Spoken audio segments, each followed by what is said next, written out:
You're at a family dinner, and everything is fine. Everybody has been kind. Somebody made a joke about you buying the drinks, and everyone laughed, including you. Your mother told a neighbor what you do now and got the details slightly wrong in a way that was obviously proud. And something is wrong. You cannot point at it. Nobody has been rude, but there is a small delay before people respond to you now. Half a second where there did not used to be one. Certain subjects close down when you enter them. Your brother, who used to argue with you about everything, agrees with you more than he used to, and you find that you hate it. You mentioned a holiday and the table went quiet for a beat before somebody changed the subject, and the quiet was the loudest thing that happened all evening. You go home and you feel guilty and you're not sure what for. This is one of the most common experiences among people who become the first in their family to have money and one of the least discussed, because there is no way to raise it that does not sound appalling. There is no version of the sentence "my family treats me differently since I got rich" that a person can say out loud without immediately wanting to apologize. So people carry it privately, and they usually reach one of two explanations. The first is that their family is jealous, which is unkind and mostly wrong.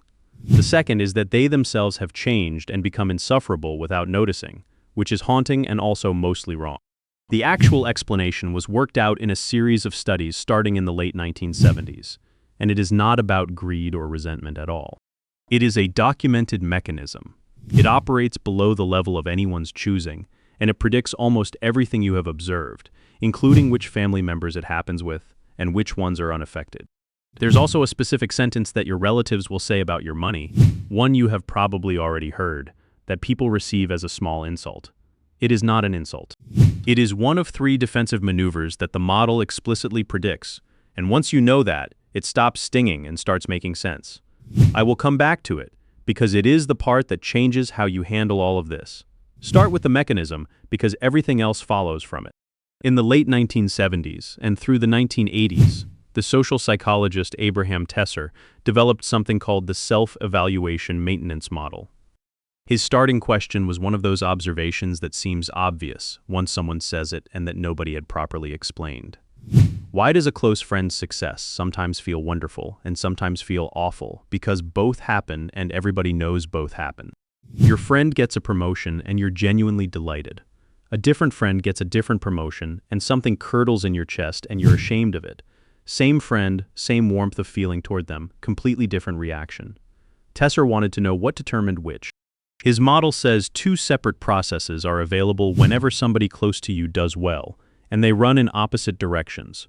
The first is reflection. When a close person succeeds at something, you can share in it. Their achievement reflects onto you, and your self-evaluation goes up. Your sister wins a marathon and you tell people about it, and you feel better about yourself, not worse. You're borrowing some of it. The second is comparison. When a close person succeeds, you can also compare yourself to them. And that comparison can lower your self-evaluation because their performance becomes the standard against which yours is now measured. Both are always available. The question is which one fires?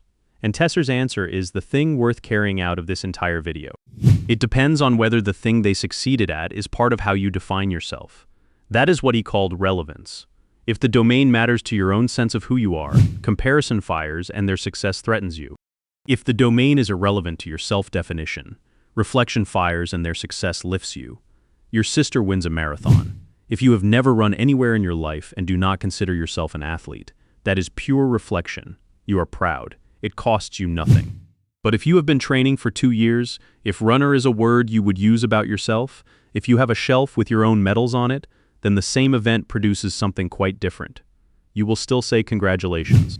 And underneath, the comparison process has already run and delivered its verdict, which is that she is better at the thing you are. Same event, same sister, opposite result. And the only variable that changed was whether that domain was part of your identity. Now, the third element, and this is where families come in, closeness.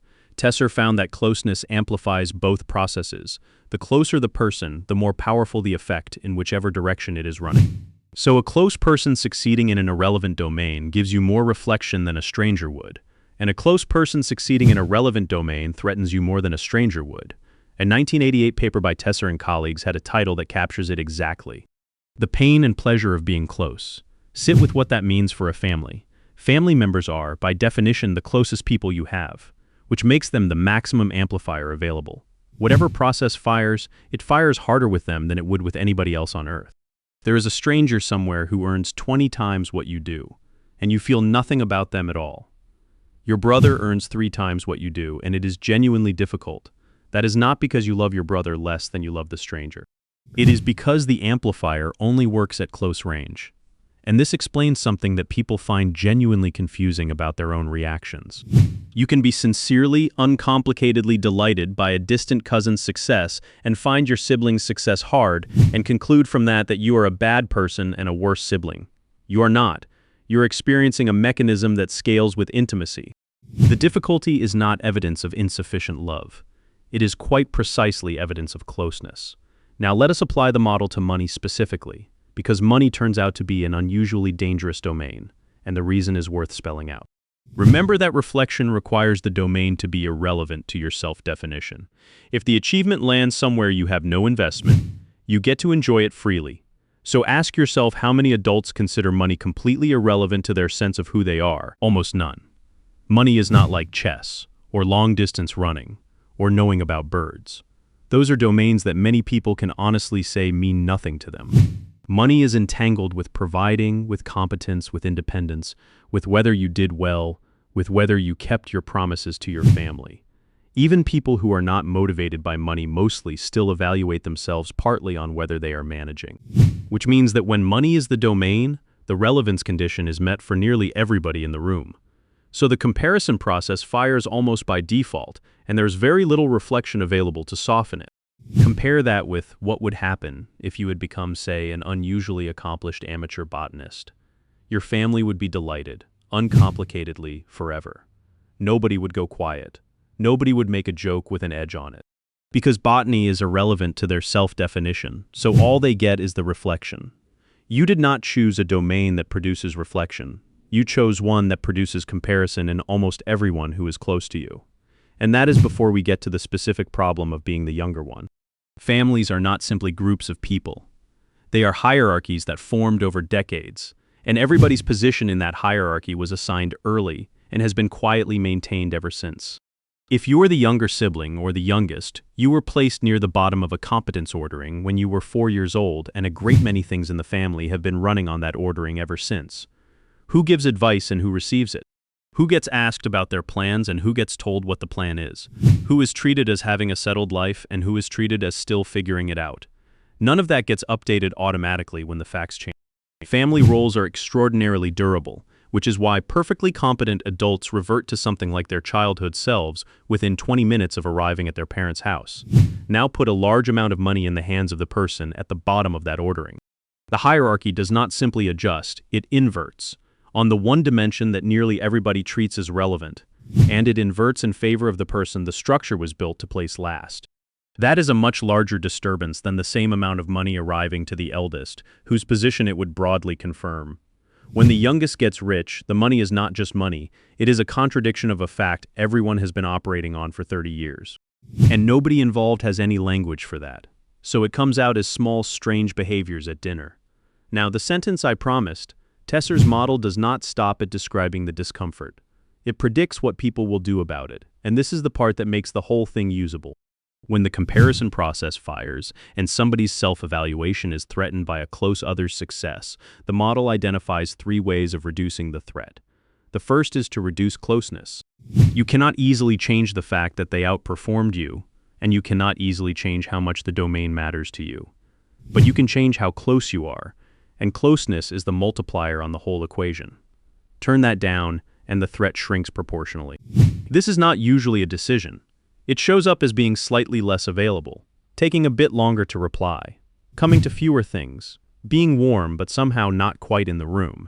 If a relationship in your family has gone cool since the money arrived and you cannot identify a single incident that caused it, that is what you're looking at.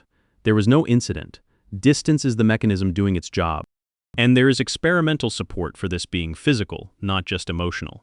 In a study by Plebin and Tesser, participants competed against someone on a topic, and were then observed when the topic was high in relevance to their self-definition. The more decisively they were beaten, the further away they physically sat from the person who beat them. They moved their chair. Nobody in that study decided to sit further away. It is not a strategy anybody adopts consciously. But when your sister-in-law is standing at the other end of the kitchen at every gathering now, that is the same effect running in a family instead of a laboratory. The second maneuver is to reduce relevance. Rather than distancing from the person, you can distance from the domain. You decide the thing no longer matters to you. In a family, that sounds like somebody deciding out loud that money was never important to them, that they value other things, that they would not want that life anyway. Here's what I want to say carefully about that. Because it would be easy to be cynical, and cynicism would be wrong. Sometimes that is a genuine and admirable value arrived at honestly, and it has nothing to do with you. Plenty of people really do not care about money and never did.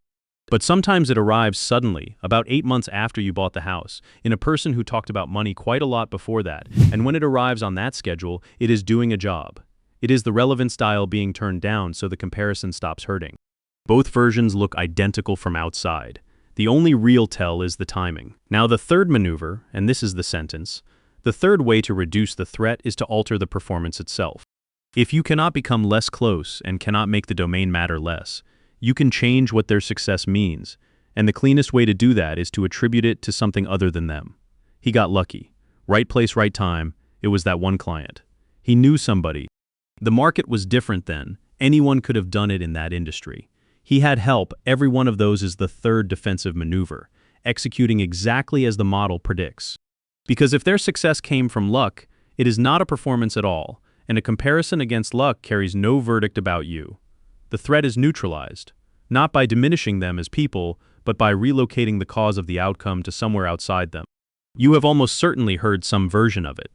Most people who get money hear it from somebody who loves them, and it lands as a small cut, because it seems to say your work did not count.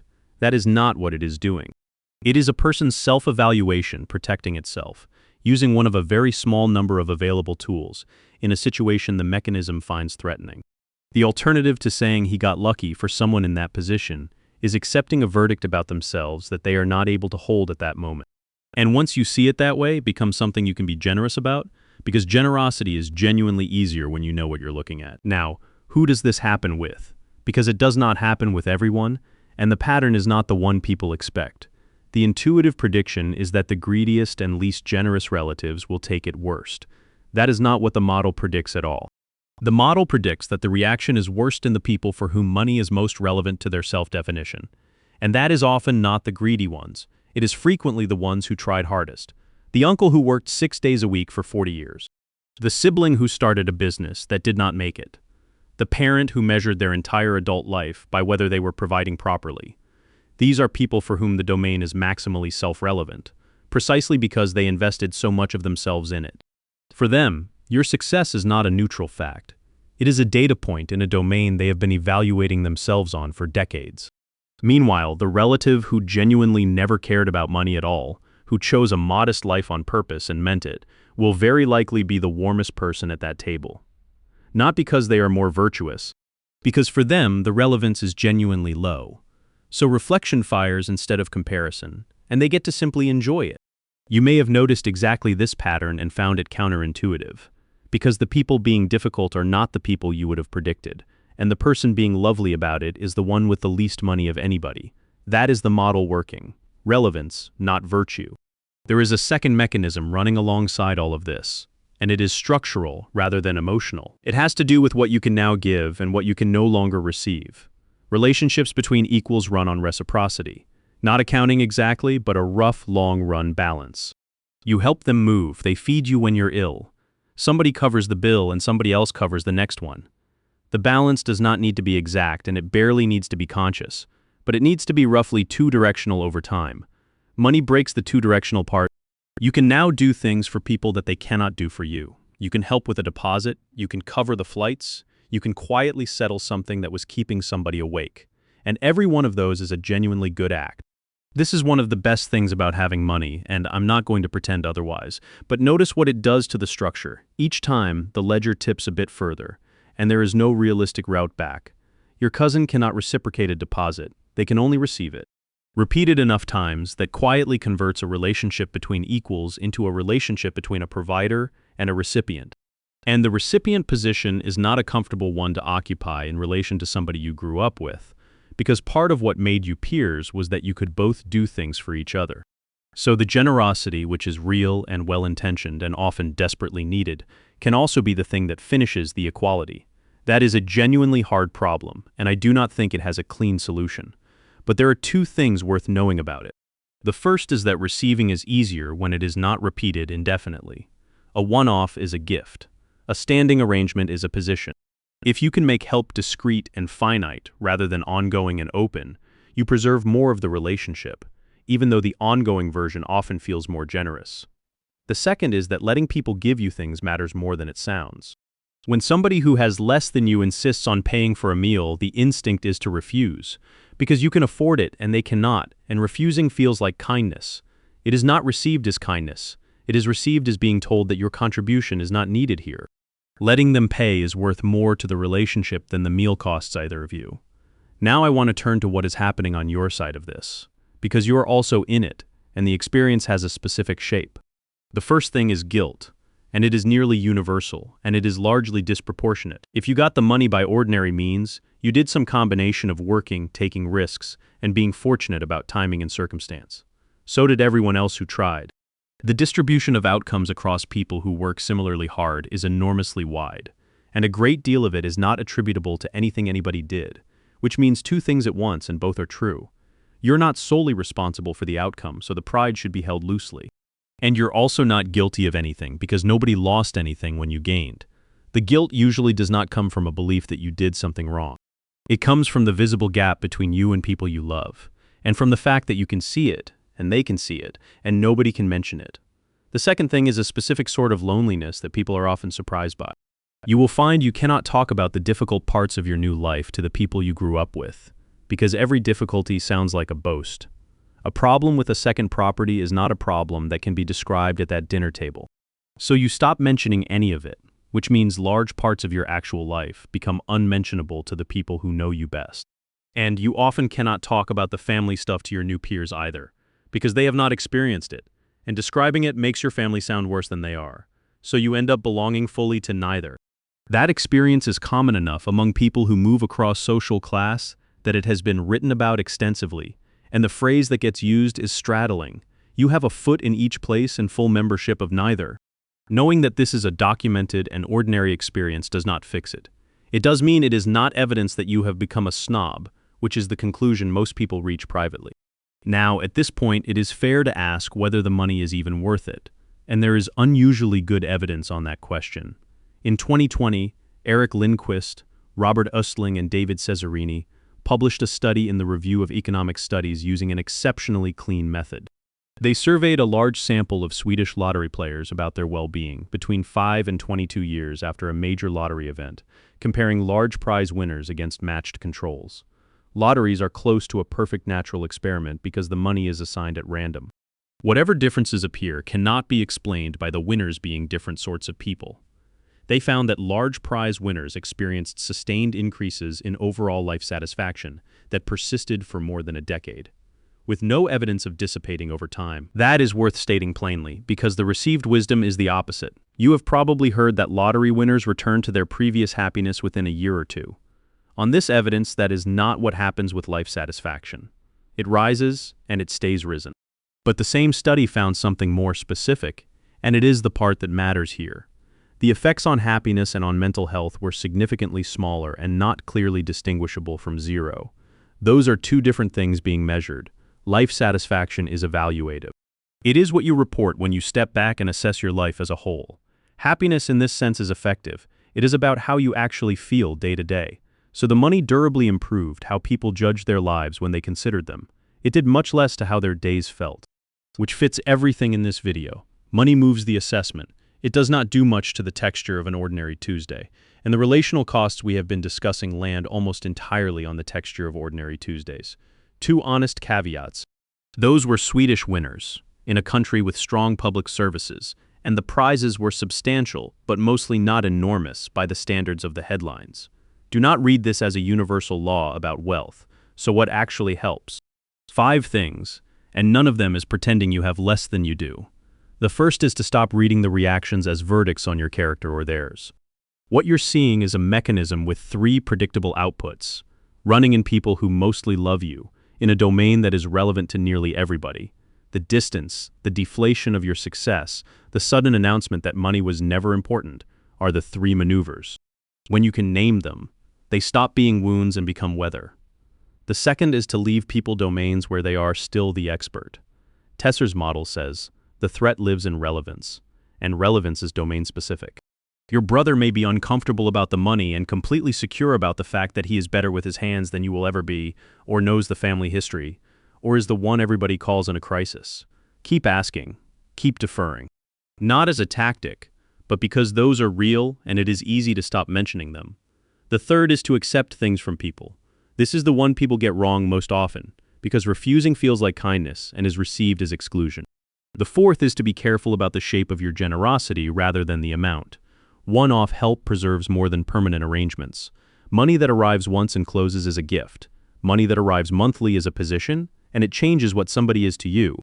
The fifth is to notice which relationships are actually fine, because in most families several of them are, and the difficult ones are so loud that people conclude the whole family has changed. It usually has not.